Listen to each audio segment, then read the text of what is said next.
Je vous salue tous dans le puissant nom de Jésus-Christ. Notre exhortation de ce matin a pour titre « La muraille de Jéricho de ta vie va tomber ». Amen. Parfois, nous avons dans nos vies des problèmes et des situations qui se dressent devant nous comme une muraille. Humainement parlant, ce sont des situations insurmontables, mais nous savons que ce qui est impossible aux hommes est possible à Dieu. Nous allons prendre ce matin l'exemple de la chute de la muraille de Jéricho pour demander à notre Dieu de faire tomber la muraille qui nous empêche de progresser dans notre vie. Nous aborderons 2 points dans notre exhortation. Le premier point, la chute de la muraille de Jéricho. Le deuxième point, quelle muraille t'empêche d'avancer dans ta vie? Amen. Nous commençons par le premier point, la chute de la muraille de Jéricho. Nous lisons pour cela Josué chapitre 6 du verset 1 au verset 5. Il est écrit: Jéricho était fermé et barricadé devant les enfants d'Israël. Personne ne sortait, personne n'entrait. L'Éternel dit à Josué: Vois, je livre entre tes mains Jéricho et son roi, ses vaillants soldats. Faites le tour de la ville, vous, tous les hommes de guerre, faites une fois le tour de la ville. Tu feras ainsi pendant 6 jours. 7 sacrificateurs porteront devant l'arche 7 trompettes retentissantes. Le 7e jour, vous ferez 7 fois le tour de la ville et les sacrificateurs sonneront des trompettes. Quand ils sonneront de la corne retentissante, quand vous entendrez le son de la trompette, tout le peuple poussera de grands cris. Alors la muraille de la ville s'écroulera et le peuple montera chacun devant soi. Amen. La parole de Dieu de ce matin nous révèle que Jéricho était une ville fermée et barricadée devant les enfants d'Israël. Une ville difficilement prenable. Les enfants d'Israël n'ont pas mis en place des stratégies de conquête de la ville de Jéricho.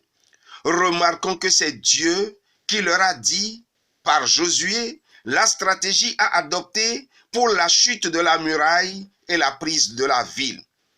Les enfants d'Israël ont respecté scrupuleusement toutes les recommandations de l'Éternel permettant la chute de la muraille.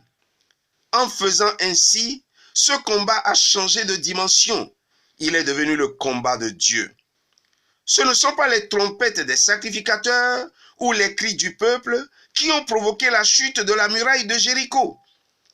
C'est l'Éternel lui-même, par sa force toute puissante, qui a provoqué l'écroulement de la muraille, puisqu'il veille sur sa parole pour l'accomplir. La ville de Jéricho fut prise et ses habitants dévoués par interdit. Rien n'est impossible à Dieu. Ce que sa bouche a déclaré, sa main l'accomplit. Nous passons au deuxième point. Quelle muraille t'empêche d'avancer dans ta vie? Comme on le disait dans l'introduction, il y a certains problèmes ou certaines situations qui se dressent dans nos vies comme une muraille humainement indestructible.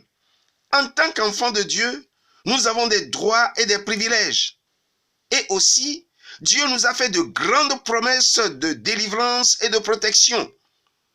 Devant certaines situations difficiles, comme la muraille de Jéricho, nous devons prier pour demander à Dieu la conduite à tenir. Nous devons être attentifs à la voix du Saint-Esprit pour recevoir les directives à suivre. Généralement, la panique et le manque de foi devant les situations difficiles font que nous orientons nos prières dans tous les sens. C'est vrai que, avant que nous n'ouvrions la bouche, Dieu savait déjà de quoi nous avions besoin. Mais il est préférable de recevoir du Saint-Esprit l'orientation puisque lui-même intercède pour nous. N'oublions pas que c'est l'Éternel lui-même qui a donné par Josué à son peuple la démarche à suivre pour la chute de la muraille de Jéricho. Parfois, les problèmes que les chrétiens traversent peuvent se ressembler, mais les origines peuvent ne pas être les mêmes.